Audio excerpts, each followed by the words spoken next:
tamilcinemanew.in. Kanchipuram மாவட்டம் நந்தவரம் பகுதியைச் சேர்ந்தவர் 18 வயது வாலிபர் திவாகர். பெயர் மாற்றப்பட்டுள்ளது. இவருக்கு பக்கத்து வீட்டில் உள்ள திருமணமான பெண் மீது ஈர்ப்பு ஏற்பட்டுள்ளது. இதனால் அந்த பெண்ணின் அழகை ஆடையில்லாமல் காண துடித்தான். அதற்காக ஒரு திட்டமும் தீட்டினான். பையனுக்கோ 2 கட்டான் வயசு. ஆன்டி மீது இருந்த மோகம் அவனை தூண்டியது. அந்த பெண்ணின் குளியலறையில் ரகசியமாக கேமரா ஒன்று பொருத்தி அதன் மூலம் அந்த பெண்ணின் குளிக்கும் காட்சிகளை பதிவு செய்து அதன் மூலம் இன்பம் கண்டு வந்துள்ளான். இதே போல பல நாட்கள் தொடர்ந்திருக்கிறது. ஆனால் அந்த குளிக்கும் அறையில் கேமரா இருப்பது அந்த அப்பாவி பெண்ணுக்கு தெரியாது.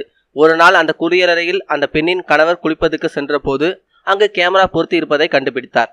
இதனால் அதிர்ச்சியடைந்த இருவரும் போலீசில் புகார் அளித்தனர். இந்த புகாரின் அடிப்படையில் வழக்கு பதிவு செய்து விசாரணை நடத்தியதில் பக்கத்து வீட்டில் உள்ள திவாகர் காம விளையாட்டு தெரிய வந்தது. இதையடுத்து திவாகரை போலீசார் கைது செய்து விசாரணை நடத்தி வருகின்றனர். மேலும் இதுபோல செய்திகளுக்கு லைக் மற்றும் சப்ஸ்கிரைப் செய்யவும்.